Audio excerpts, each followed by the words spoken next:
teman-teman semua yang ada di sana. Sehat-sehat selalu, sukses. Dan jangan lupa untuk di-subscribe channel Mukni MF Channel ya. Thank you. Beberapa hari yang lalu, Fani Sugiharto atau Sugiharto yang akan besar Fani Sugi ya, membeberkan belak-belakannya dia kenapa dia keluar dari band yang telah membesarkan namanya, yaitu Sugi Bornean ya. Sugi Bornean itu sebuah band yang meledak namanya dengan lagu Asma Librasi yang bahasanya itu sastra banget ya.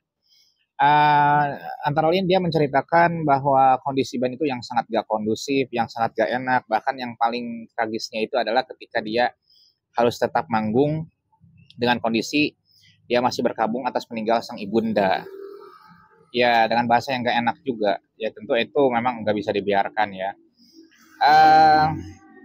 For your information bahwa Fani itu sudah keluar dari band Sugi Bornean sejak 1 Maret 2024 ya.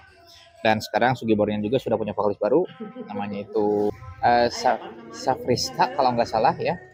Namanya itu Safriska. Ya, dari dalam lagu barunya juga yang itu juga dia suaranya memang bagus, match lah sama Sugi Bornean. Tapi di sini Fani itu memunculkan sisi lainnya dari band yang kita kenal dengan keunikan liriknya itu ya, yaitu atas ya menganalogikannya sebagai pria-pria serakah gitu ya. Kita nggak tahu maksudnya ke siapa ya hal itu, tapi yang jelas Fani juga di sini dia menjelaskan bagaimana dia keluh kesahnya terhadap band tersebut ya. Dan sebetulnya ini bukan kali pertama ya gue mendengar tentang sebuah band yang tekanannya itu begitu tinggi. It's okay. Kalau masalah misalkan ketika ibundanya sedang baru meninggal, berkabung, show must go on, it's okay gitu ya. Namun di sini kan kita juga harus memperhatikan nilai kemanusiaannya gitu ya. Dan toh yang buat juga manusia, yang rencana juga manusia, manajernya pun manusia.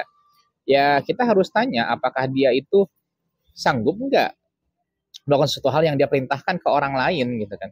Kalaupun dia sanggup, coba tanya ada kehancuran nggak atau ada yang nggak bener nggak di sisi kehidupannya gitu ya. Karena kan gini, ya kita sebagai kita manusia sebagai makhluk yang mempunyai kebutuhan. Ya kita nggak munafik, mungkin pasti kita butuh uang. Ya mungkin uang juga menjadi salah satu hal yang penting bagi kita semua. Namun kita juga punya hal yang lain, kita juga punya kesehatan yang harus dijaga, kita juga punya keluarga yang harus dijaga, apalagi keluarga itu tanggung jawabnya juga sampai akhirat gitu ya. Ya hal itu nggak bisa dipisahkan juga dari kehidupan, ya kita juga punya kehidupan yang harus dipelihara gitu ya. Jadi ya sebisa mungkin menyeimbangkan hal itu antara industri, antara kebutuhan, antara kehidupan, dan industri itu bagian dari kehidupan juga gitu ya. Cuman celakanya kalau misalkan udah bicara industri, udah bicara uang, lupa segala-galanya. Nah ini yang bahaya gitu ya. Sehingga ya banyak lah gitu hal-hal yang nggak patut dipertontonkan, hal-hal yang nggak patut dibicarakan gitu ya. Ya seperti contohnya ini Sugi Bornean ini itu band yang sangat unik, gue sangat suka. Dan jujur aja sebetulnya pasca Fani berbicara sekalipun gak merubah penilaian gue terhadap band tersebut sebagai satu band yang unik dan band yang besar atau band yang kreatif di tanah air gitu ya. Namun di sini kita ada mengamati ada nilai-nilai yang harus diperbaiki, entah itu buat kita juga, entah itu khususnya bagi band itu sendiri ya. Hal ini memang gue bukan hal yang baru mendengarnya. Gue dengar juga dari Pep pada waktu di pura-pura podcastnya Kang Diki ya. Dia menyatakan ya, ini kita kalau pindah lihat bandara aja udah muntah gitu kan. Bahkan anak pertamanya dia sambil manggil om gitu, sampai segitunya tekanan untuk dunia hiburan itu.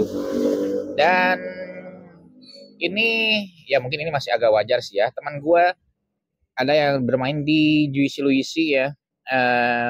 Dia bermain keyboard ya. Ya saya juga training produser yaitu Faisal M. Fasya. Di postingannya dia IG-nya gue lihat dia 10 hari nggak pulang-pulang. Ya mungkin untuk itu masih bisa dianggap wajar lah, kita asumsikan lah kayak gitu. Artinya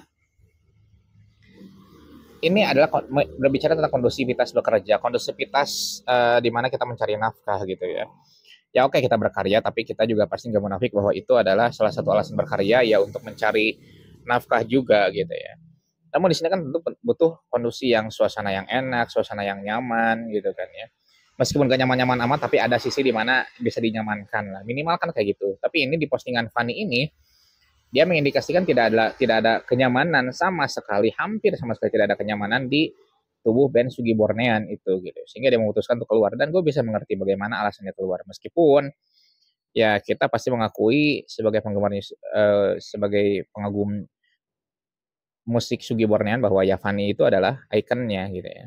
Dan yang lebih jelas gue nggak ngerti ini, mungkin kalian bisa share di komen ya. Ini bandnya Sugi Bornean itu kan mengambil sama banget namanya, bahkan tulisan juga dari nama dari Fanny Sugi gitu ya. Nah, tragisnya adalah Fanny-nya itu harus bayar ke Haki ketika dia keluar dari band, meskipun itu menggunakan dari namanya. Dia mengklaim kalau nggak salah itu pakai namanya ya itu di bandnya itu. Tapi dia yang harus bayar ke band. Nah itu sebagai sisi ironisnya gitu ya. Bagaimana mungkin yang punya nama yang dia pegang dari lahir harus membayar kepada band yang katakanlah baru beberapa tahun berdiri gitu kan ya. Ya itu kayak gue mungkin gak tahu sampai ke situ, tapi coba kalian share di komen apakah hal itu dibenarkan atau bagaimana bisa seperti itu terjadi. Yang jelas Sugi Bornean itu bukanlah band pertama ya yang mengeluhkan keadaan pada waktu suasana mereka di internal ya. Tapi gue yakin banyak juga yang keadaannya nggak jauh beda ya kayak gitu. Ya gue berharap ini menjadi pembelajaran sama ya, bagaimana ketika kita menjalin suasana kerja yang nyaman dan juga enak untuk, meskipun gak semua, tapi ya bisa saling bertoleransi lah antara satu keadaan dengan keadaan yang lain, antara personil apalagi. Gak mudah ya karena misalkan Sugi Bornean itu ada tiga personil, berarti ada tiga kepala, satu dengan yang lainnya pasti ada perbedaan. Gak mudah gitu kan ya. Banyak band yang pecah-pecah, tapi disitulah mungkin tantangan yang harus dicapai mereka ya. Kayak gitu sih. Oke, segitu yang bisa gue sampaikan. Thanks for watching.